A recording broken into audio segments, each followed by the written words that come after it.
ಹೆಸರು ನಮ್ರತಾ ಅಂತ, ಜಕ್ಕೂರಿಂದ ಬಂದಿದ್ದೀನಿ. ನನಗೆ 5 ವರ್ಷದಿಂದ ಡಿಸ್ಕ್ ಬಲ್ಜ್ ಪ್ರಾಬ್ಲಮಿಂದ ಸಫರ್ ಮಾಡ್ತಾ ಇದ್ದೆ. ತುಂಬ ಕಡೆ ಹೋದೆ, ನನಗೇನು ರಿಸಲ್ಟ್ ಸಿಕ್ಕಿಲ್ಲ. ಆ್ಯಕ್ಚುಲಿ ನನಗೆ ಬ್ಯಾಕ್ ಪೇನ್ ಸ್ಟಾರ್ಟ್ ಆದಾಗಲೇ ನಾನು ನೋಡ್ತಾ ಇದ್ದೆ. ಮರ್ಮ ಥೆರಪಿ ಬಗ್ಗೆ ನನಗೆ ತುಂಬ ವರ್ಷಗಳ ಹಿಂದೆನೇ ಗೊತ್ತಿತ್ತು.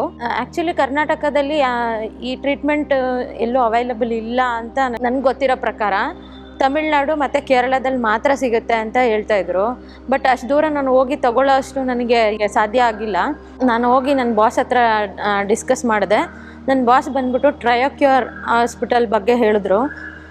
ನಾನು ಇಮಿಡಿಯೇಟ್ ಬಂದು ಇಲ್ಲಿ ಕನ್ಸಲ್ಟ್ ಮಾಡಿ ಗುರುಜಿಯವ್ರ ಹತ್ರ ಎಲ್ಲ ನಾಡಿ ಪರೀಕ್ಷೆ ಎಲ್ಲ ಮಾಡಿಸ್ಕೊಂಡು ಅಡ್ಮಿಷನ್ ಆದೆ.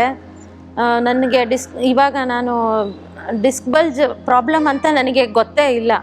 ಆ ಥರ ಒಂದು ಕ್ಯೂರ್ ಸಿಕ್ಕಿದೆ ನನಗಿಲ್ಲಿಂದ. ಸೊ ಯಾರಿಗೆ ಡಿಸ್ಕ್ ಬಲ್ಜ್ ಪ್ರಾಬ್ಲಮ್ ಇದ್ರು, ನರ್ವ್ ಪ್ರಾಬ್ಲಮ್ ಇದ್ರು, ದಯವಿಟ್ಟು ಇಲ್ಲಿಗೆ ಬಂದು ಗುರುಜಿ ಅವ್ರನ್ನ ಭೇಟಿ ಮಾಡಿ, ಗುರುಜಿ ಅವ್ರ ಸಲಹೆ ಪ್ರಕಾರ ನೀವು ಟ್ರೀಟ್ಮೆಂಟ್ ತೊಗೊಂಡ್ರೆ ಖಂಡಿತವಾಗ್ಲೂ ನಿಮಗೆ ರಿಸಲ್ಟ್ ಇರುತ್ತೆ. ಆದರೆ ಇನ್ಸ್ಟಂಟ್ ರಿಸಲ್ಟ್ ಬೇಕಂತ ಎಕ್ಸ್ಪೆಕ್ಟ್ ಮಾಡಬೇಡ್ರಿ, ಟೈಮ್ ಆಗುತ್ತೆ. ಬಟ್ ಖಂಡಿತವಾಗ್ಲೂ ರಿಸಲ್ಟ್ ಸಿಗುತ್ತೆ ನಿಮಗೆ.